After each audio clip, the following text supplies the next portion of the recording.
오늘 우리에게 주시는 하나님의 말씀 요한복음 1장 1절에서 14절까지입니다. 태초에 말씀이 계시니라. 이 말씀이 하나님과 함께 계셨으니 이 말씀은 곧 하나님이시니라. 그가 태초에 하나님과 함께 계셨고 만물이 그로 말미암아 지은 바 되었으니 지은 것이 하나도 그가 없이는 된 것이 없느니라. 그 안에 생명이 있었으니 이 생명은 사람들의 빛이라. 빛이 어둠에 비치되 어둠이 깨닫지 못하더라. 하나님께로부터 보내심을 받은 사람이 있으니 그의 이름은 요한이라. 그가 증언하러 왔으니 곧 빛에 대하여 증언하고 모든 사람이 자기로 말미암아 믿게 하려 함이라. 그는 이 빛이 아니요 이 빛에 대하여 증언하러 온 자라. 찬빛 곧 세상에 와서 각 사람에게 비추는 빛이 있었나니 그가 세상에 계셨으며 세상은 그로 말미암아 지은 바 되었으되 세상이 그를 알지 못하였고 자기 땅에 오매 자기 백성이 영접하지 아니하였으나 영접하는 자 곧 그 이름을 믿는 자들에게는 하나님의 자녀가 되는 권세를 주셨으니 이는 혈통으로나 육정으로나 사람의 뜻으로 나지 아니하고 오직 하나님께로부터 난 자들이니라. 말씀이 육신이 되어 우리 가운데 거하심에 우리가 그의 영광을 보니 아버지의 독생자의 영광이요 은혜와 진리가 충만하더라. 아멘.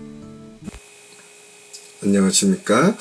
박세종 목사입니다. 2023년 3월 1일 수요 말씀 시간입니다. 오늘은 그리스도와 말씀이라는 제목으로 함께 은혜를 나누고자 합니다. 오늘 내용은 요한복음 1장 1절에서 14절까지 내용입니다. 그리스도와 말씀 또는 예수 그리스도와 말씀과의 관계를 살펴보고자 합니다. 성경은 결론적으로 예수 그리스도가 말씀이라는 것을 강력하게 뒷받침해주고 설명하고 있습니다. 특별히 신학적으로 말씀에 대한 세 가지 내용이 있는데 잘 한번 들어보시면 좋겠습니다. 그 첫 번째는 기록된 말씀이라는 겁니다. 우리에게 주어지는 성경을 의미합니다. 이 66권 성경이 하나님의 기록된 말씀으로 우리에게 주어졌다는 겁니다. 근데 여기서 분명히 알아야 될 것은 하나님의 말씀이라고 할 때 성경의 스토리를 하나님의 말씀으로는 보지 않습니다. 성경에 기록되어져 있는 스토리를 통하여 하나님의 뜻을 찾고 하나님의 방향과 비전과 꿈을 찾는 것이 하나님의 말씀이라는 것을 기억하실 필요가 있습니다. 두 번째는 선포된 말씀입니다. 예를 들면 설교와 같은 내용입니다. 우리가 주일날 예배 시간에 대부분의 시간을 할애하는 것이 설교입니다. 하나님의 말씀을 전하는 것이지요. 성경에 있는 내용이나 기타 여러 가지 주변의 상황을 통하여 예수의 복음, 하나님의 뜻, 하나님의 말씀을 전하는 것이 바로 선포된 말씀이라는 것입니다. 그 가운데 들었던 그 말씀을 통하여 우리의 삶에 힘이 되고 은혜가 되고 또는 우리가 한 주간을 살아가는 귀한 은혜의 도구가 될 수 있는 것입니다. 그래서 선포된 말씀도 무엇보다도 중요합니다. 그래서 이 선포된 말씀을 잘못 전하면 아주 위험한, 하나님을 정면으로 반박하거나 또는 위배되거나 도전하는, 하나님을 그 뜻을 거스리는 위험한 도구가 될 수 있기 때문에 말씀을 전하거나 선포할 때 아주 조심해야 한다는 것입니다. 성경에는 이런 내용이 있습니다. 하나님을 좋게 하랴 사람을 좋게 하랴. 말씀을 전할 때 누구의 중심으로 포커스를 맞추는가라는 겁니다. 이 설교는 사람에게 전하는 것이지만 하나님의 뜻을 전하는 것이기 때문에 사람에게 포커스를 맞추는 것이 아니라 하나님의 뜻 가운데서 하나님의 뜻을 전달하는 그 역할을 해야 되기 때문입니다. 그래서 이 기록된 말씀에 대한 내용을 무엇보다도 우리는 신중하게 의미있게 또 자기중심적으로 말씀을 듣는 것이 아니라 하나님의 뜻을 찾아가며 말씀을 들어야 한다는 것을 꼭 기억해야 할 것입니다. 세 번째는 계시된 말씀이라는 겁니다. 더 바꿔 말하면 육신에 대한 말씀입니다. 이것은 예수 그리스도를 의미합니다. 오늘 요한복음 1장 1절부터 14절까지 있는 내용이 바로 이 예수님 육신이 된 말씀, 계시된 말씀을 의미하는 거 설명하고 있습니다. 그래서 오늘은 이 세 번째 계시된 말씀, 육신에 대한 예수 그리스도를 어떻게 이 말씀과 연관하여 이해해야 하는지 그 내용을 하나하나 살펴보도록 하겠습니다. 먼저 오늘 본문에 있는 이 요한복음에 의하면 세상이 만들어지기 이전부터 말씀이 있었다고 설명하고 있습니다. 이 말은 하나님의 아들 예수 그리스도가 하나님과 어떠한 관계에 있었는지를 설명하는 내용입니다. 예수 그리스도께서 육신의 몸으로 오셔서 사람이 되시기 전 태초부터 또는 영원 전부터 계셨다는 말입니다. 그래서 오늘 이 본문 요한복음 1장 1절 말씀을 보면 태초에 말씀이 계시니라. 이 말씀이 하나님과 함께 계셨으니 이 말씀은 곧 하나님이시라. 태초에 말씀이 계시니라. 여기서 말하는 태초는 처음 영어에서는 in the beginning 이라고 설명하고 있지만은 사실은 세상이 있기 전 영원 전부터 라는 뜻입니다. 영원 전부터 말씀이 있었다. 이 말씀이 곧 하나님과 계셨다. 그리고 이 말씀은 하나님이셨다. 이렇게 설명합니다. 여기서 말씀이라는 것은 도대체 무엇을 의미하는 것일까라는 것이죠. 헬라어로는 로고스라는 말을 사용하고 있는데요. 이 로고스라는 이 헬라어는 원래 헬라 철학자들, 헬라 철학에서 주로 사용하던 말이었습니다. 이 말의 뜻은 이성 또는 우주의 본질, 기원, 말, 이유, 논리, 의미라는 다양한 뜻으로 사용되어져 왔습니다. 그 가운데 무엇보다도 우주의 본질이나 기원, 이런 뜻을 담고 있는 것이 이 로고스에 말하는 의미가 크다 하겠습니다. 그래서 이 로고스가 가진 이 의미의 뜻이 성경에서 말하는 하나님께서 이 세상의 모든 만물의 기원이 되시기 때문에 그 기원이 되신 하나님을 설명하고자 할 때 이 로고스라는 단어가 헬라 철학에서 헬라에서 차용된 것이라고 볼 수 있습니다. 그래서 로고스가 성경에서 말할 때 예수 그리스도를 가리켜 사용하게 된 것입니다. 특히 요한복음에는 가장 많이 이런 내용이 언급되어져 있는데요. 말씀이 무엇이냐라고 말할 때 우리는 앞서 언급한 대로 성경에 있는 성경 스토리 자체를 의미하지는 않고요. 성경에 기록된 이 스토리를 통하여 하나님의 뜻을 찾고 하나님의 비전과 꿈, 하나님의 마음을 찾는 것이 하나님의 말씀이라는 것을 기억해야만 하겠습니다. 이렇게 요한복음에서 특별히 이 말씀이 하나님이시다 라는 의미를 계속해서 강조하고 있는 이유가 있습니다. 이 요한복음이 기록된 시기는 공간복음인 이 마태, 마가, 누가복음보다는 약 한 50년 내지 60년, 길게는 70년까지 보고 있는데요. 그보다 훨씬 이후에 기록되어져 있었던 내용이었습니다. 그러고 보면 시간적으로 AD 한 100년 전후 또는 그 이후에 기록된 내용이라고 말할 수 있겠습니다. 그 당시 사회에서는 헬라 철학이 아주 흥행했고 또 교회 안에서 복음의 순수함을 지키는 교회가 점차 알게 모르게 이단과 사이비들이 들어와서 하나님의 본질적인 복음을 훼손하려는 시도가 여럿이 있었습니다. 그 가운데 뒷받침에는 헬라 철학이 단단히 한몫을 했는데요. 특별히 헬라 철학과 신앙이 믹스가 되어서 나타난 사상이 바로 이 영지주의 신앙, 영지주의 사상입니다. 이 영지주의 사상의 가장 기본적인 핵심은 예수 그리스도께서 육신의 몸으로 이 땅에 오시지 않고 잠시 영으로, 잠시 인간의 몸을 잠깐 빌려서 왔다가 그냥 사라진 그런 어떤 영적인 하나님으로만 보고 있다는 겁니다. 그래서 에베소서에서는 케렌티스주의가 아주 흥행했습니다.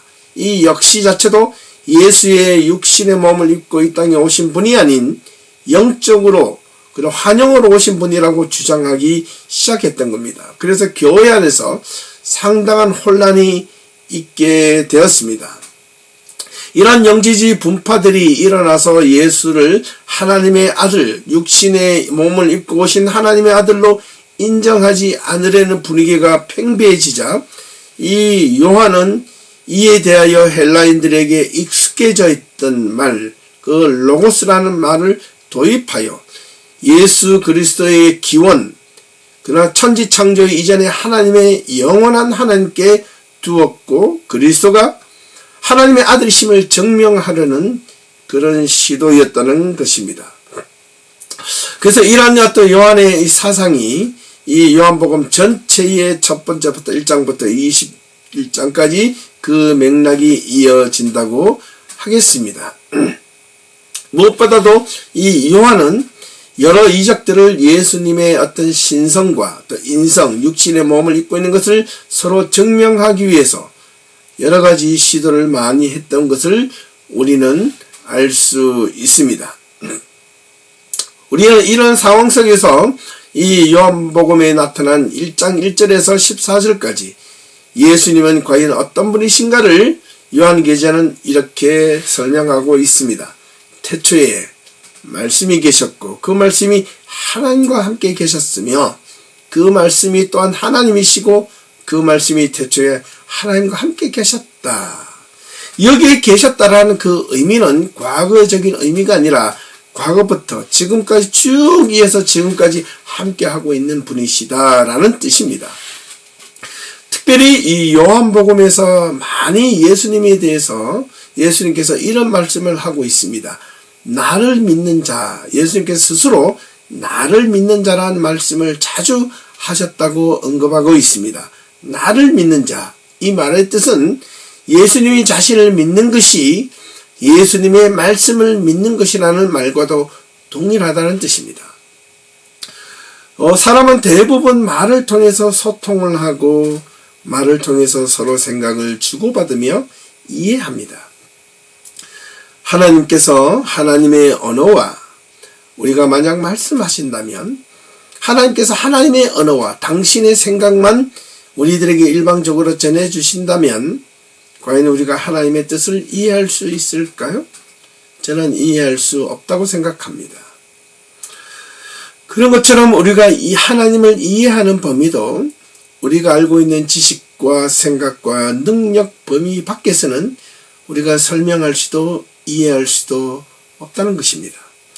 그래서 부지런히 우리가 알고 배우고 우리가 능력 안에서 최대한 노력해서 하나님을 힘써 알도록 노력해야 합니다. 성경에도 그런 내용이 있지 않습니까? 여호와를 알자, 힘써 여호와를 알자라고 호세아는 힘줘 외쳤던 것입니다. 예를 들면 초등학생이 생각하는 범위와 또 청년 또는 어른이 생각하는 그 생각의 범위가 같을까요? 다를까요? 다르지요. 분명히 다릅니다. 초등학생이 인생을 경험한 그 경험의 횟수나 그가 생각하는 생각의 바운더리는 나이 드신 어르신들이 생각하는 바운더리보다는 훨씬 제한적이고 좁습니다. 왜냐하면 경험이 적을 뿐만 아니라 아는 지식이나 여러 가지 사회적 모든 면에 봤을 때 부족하기 때문입니다. 하지만 어른들은 초등학생이 가지고 있는 생각보다 훨씬 넓고 많이 알고 또 생각하는 언어적인 용어도 풍부해질 수 있다는 것입니다. 그래서 우리는 이 두 가지를 놓고 봤을 때 우리가 하나님을 알려고 할 때 그냥 우리가 아는 범위 내에서만 그래 괜찮아 나는 이것만 되면 돼 그러면 하나님에 대해서 거의 알지 못하는 것이죠. 그래서 하나님을 알기 위해서 무진장 노력하고 또 하나님을 알기 위하여 엄청난 노력이 필요하다는 것입니다. 이것은 아마 죽을 때까지 우리는 그 모습을 잃지 않아야 합니다. 우리가 하나님을 안다면 얼마나 알겠습니까마는 그럼에도 불구하고 우리가 알 수 있는 데까지 방금 말씀드린 호세아의 내용처럼 우리가 힘써 여호와를 알 때 그 하나님의 깊이를 조금 더 이해할 수 있다는 것이죠. 단순히 내가 알고 있는 지식으로 하나님이 있다 없다 이렇게 함부로 말할 수 있는 것은 아니라는 반증이기도 합니다. 3절 말씀을 보면 이렇게 기록하고 있습니다. 만물이 그로 말미암아 지은 바 되었으니 지은 것이 하나도 그가 없이는 된 것이 없느니라 라고 말씀하고 있습니다. 이는 그가 누구냐? 바로 말씀. 그 말씀이 나중에 이어질 텐데요. 예수 그리스도라는 겁니다. 말씀으로 지은 바 되었다는 그 말이 바로 창세기 첫 장에서 말하고 있는 천지 창조의 모든 면들이 이 하나님의 말씀으로 천지를 창조하셨다는 그 말과도 병행해서 생각해 보면 아마 틀림이 없을 것입니다. 이 자리에서도 하나님께서 또 예수님께서 함께 하셨고 예수님이 지금 우리들의 죄를 위하여 이 땅에 오셨고 또한 우리를 위해 십자가를 지시고 돌아가셨으며 또 부활하셨고 지금도 여전히 우리 곁에서 항상 살아 역사하고 계시는 분이 바로 예수 그리스도라는 그분을 고백할 때 나는 어떤 삶을 살 것인가 어떤 신앙을 가질 것인가는 분명해질 수 있지 않겠습니까? 4절 말씀을 보니 그 안에 생명이 있었으니 이 생명은 사람들의 빛이라 빛이 어두움에 비치되 어두움이 깨닫지 못하더라. 그 안에 생명이 있었으니 그 안이 뭡니까? 말씀 안에 생명이 있었으니 그래서 흔히 하나님의 말씀은 생명이라고 말하지 않습니까? 하나님의 말씀을 들을 때 우리가 죽은 삶이 살아나는 소생케 되는 힘을 얻는다는 것입니다. 이 생명, 말씀으로 인한 생명이 무엇이다? 사람들의 빛이다라는 것입니다. 그 빛은 어두움에 비쳤지만 어두움이 이를 깨닫지 못하더라. 이 어두움은 무엇을 상징하는 말입니까? 세상을 뜻하는 말입니다. 예. 그래서 우리는 이 하나님의 말씀을 들으면 진정한 참된 빛과 생명이 무엇인지 알게 될 터인데 예수 그리스도를 올바르게 알지 못하면 빛을 모를 뿐더러 생명이 모를 뿐더러 자기가 어둠 속에 갇혀 있는지 아닌지도 모른다는 뜻이기도 합니다. 6절에서 8절까지의 이 내용은 세례 요한에 대한 설명을 하고 있습니다. 세례 요한은 예수님께서 이 땅에 복음을 선포하러 오시기 전에 먼저 그 길을 예비하고 예수의 나보다 더 큰 이가 오시는 그 분을 선포하는 예비자로서 증명하고 선포하기 위해서 왔다라고 설명하고 있습니다. 그런데 진짜 빛이 왔다는 것입니다. 9절부터 13절까지 내용을 보니 참 빛, 곧 세상에 와서 각 사람에게 비추는 빛이 있었나니 그가 세상에 계셨으며 세상은 그로 말미암아 지은 바 되었으니 세상이 그를 알지 못하였고 자기 땅에 오매 자기 백성이 영접하지 아니하였으나 영접하는 자, 곧 그 이름을 믿는 자들에게는 하나님의 자녀가 되는 권세를 주셨으니 이는 혈통으로나 육정으로나 사람의 뜻으로 나지 아니하고 오직 하나님께로부터 난 자들이니라. 참 중요한 이야기를 하고 있는데요. 참빛 세상에 이 땅에 오셨다. 누가? 각 사람에게 비추는 빛. 그게 복음, 예수 그리스도, 하나님의 말씀을 전파하기 위해 이 땅에 오신 예수 그리스도. 그분이 세상은 그로 말미암아 지은 바 되셨는데 하나님께서 지으신 이 세상 안으로 다시 하나님이 들어오셨다는 것입니다. 그런데 세상이 예수를 알지 못했다는 것입니다. 또 예수님께서 이 땅에 오셨지만은 자기 백성들이 영접하지 아니하고 받아들이지 아니하였고, 하지만은 그 예수를 받아들이는 자, 그 이름을 믿는 자, 누구? 예수 그리스도, 그 말씀을 믿는 자들에게는 무엇을 주셨다? 하나님의 자녀가 되는 권세를 주셨다. 이 얼마나 놀라운 선포가 아니겠습니까?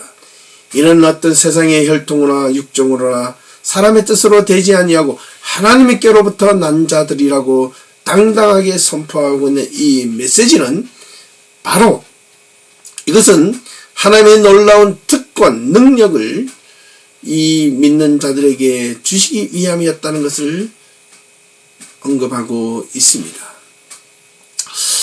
자, 이제 우리가 가장 중요하게 생각해야 될 대목이 바로 14절입니다. 말씀이 육신이 되어 우리 가운데 거하심에 우리가 그의 영광을 보니 아버지의 독생자의 영광이요 은혜와 진리가 충만하더라. 아멘. 저는 우리 성도님들에게 이런 권유를 좀 조언을 드리고 싶습니다. 여러분의 삶이 힘들고 어려우실 때, 여러분의 삶에 어떤 문제가 생겼을 때 이 말씀을 반복해서 되새겨 보십시오. 말씀이 육신이 되어 우리 가운데 거하심에, 예수 그리스도 우리 가운데 거하심에, 항상 내 곁에 있음에 우리가 하나님의 영광을 보니 아버지의 독생자의 영광이 은혜와 진리가 충만하더라. 내가 이러한 삶을 살아가는 삶의 모습일 수 있다면 우리는 얼마나 좋을까라는 것입니다. 말씀이 육신이 되어 우리 가운데 거하셨던 분이 누구입니까? 바로 예수 그리스도가 아니십니까? 그 말씀, 태초의 말씀에 계셨던 그 말씀이 육신이 되어 우리 가운데 거하신 계시된 말씀, 그 바로 예수 그리스도라는 것을 의미하는 것입니다. 이분은 아버지의 영광이고 예수님의 영광이요 또한 은혜와 진리가 충만하신 분이시라는 것을, 우리가 이 땅에 우리를 위해 오셨다는 것을 분명히 선언하고 있는 내용입니다. 이 예수는 아버지의 뜻을 이루기 위하여 이 땅에 육을 몸을 입고 오셨고, 또 그 말씀을 통하여 모든 사역을 다 하셨고, 때로는 말씀으로 때로는 이적과 기적을 행하셨으며 말씀을 통하여 그의 사역을 완성해 가셨다는 것입니다. 만약에 그 말씀이 없었더라면 우리는 어떻게 예수님을 이해하고 받아들일 수 있었을까? 우리가 그분이 예수 그리스도라는 것을 도대체 어떻게 알고 이해할 수 있을까?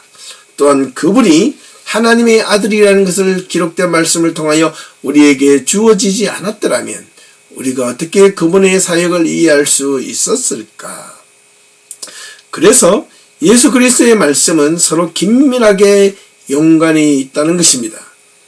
우리가 하나님의 말씀을 깊이 알아가야 한다는 말은 바로 무엇보다도 포커스 예수를 깊이 알아야 한다는 말과도 같습니다. 우리는 과연 예수님을 얼마나 알고 있습니까? 우리는 과연 성경 말씀을 얼마나 깊이 알고 있습니까? 단지 겉모습으로 귓동량만 알고 있는 것에서 벗어나서 열심과 전심을 다하여 성경 말씀을 깊이 있게 이해하고 받아들이고, 또는 그 말씀 안에 우리가 잠잠히 그 말씀을 통하여 우리의 삶 속에 살아가려고 하는 노력이 있을 때만 가능하다는 것입니다. 매 주일마다 예배 시간에 듣는 대부분의 시간도 말씀을 듣는 시간이 아니겠습니까? 그 가운데 선포되어진 말씀이 우리에게 기억으로 남고 말씀으로 이해하기 위하여 우리는 또 기억하고 가슴에 새기고 또 그 말씀을 붙잡고 한 주간을 살아가기 위함이 아니겠습니까? 우리는 이런 점을 결코 간과해서는 안 될 것입니다. 말씀을 잘 배우고 익히는 것이 우리가 예수 그리스도를 온전하게 바르게 알고 또는 그분의 모든 면들을 하나하나 익히고 배우고 알아갈 때 그분이 도대체 누구인가를 알게 된다면 우리의 모습은 전혀 새롭고 우리가 하나님의 자녀라는 그 특권이 얼마나 위대하고 우리의 한 번밖에 없는 이 유한한 인생 가운데서 우리가 영원하신 하나님을 소망하며 산다는 것이 얼마나 큰 특권이며 얼마나 큰 자랑이며 이 세상의 모든 것을 놓고 하나님 품으로 나아갈 때 그때서야 우리는 분명하게 예수를 믿는 것이 그저 이 땅에서 취미생활이나 내 삶의 두려움과 불안 때문에 예수를 믿는 것이 아니라 진정한 하늘 소망을 소망하며 살아가는 그 믿음의 그 능력이 이 땅을 살아가면서 우리에게 불어닥치는 온갖 두려움과 불안과 고통과 괴로움과 시련과 역경들이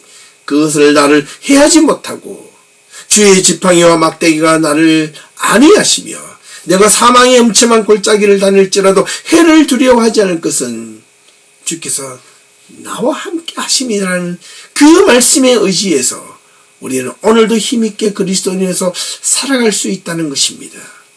사랑하는 성도 여러분, 하나님의 말씀을 알 수 있도록 알기 위하여 노력하십시오. 애를 쓰십시오. 몸부림치십시오. 성도님들 하나님의 말씀을 붙잡으려고 알기 위하여 여러분들 찾아오십시오. 말씀을 연구하십시오. 말씀을 배우도록 노력하십시오. 모르는 거 있으면 얼마든지 질문하시고 찾아오셔도 도와달라고 말씀해 보십시오. 그 말씀이 여러분 가운데 여러분의 삶을 움직여가고 여러분의 삶을 변화시키고 여러분이 가지고 있는 모든 것들이 하나님의 능력 안에서 새롭게 해주시는 성령의 역사를 경험하시게 될 것입니다.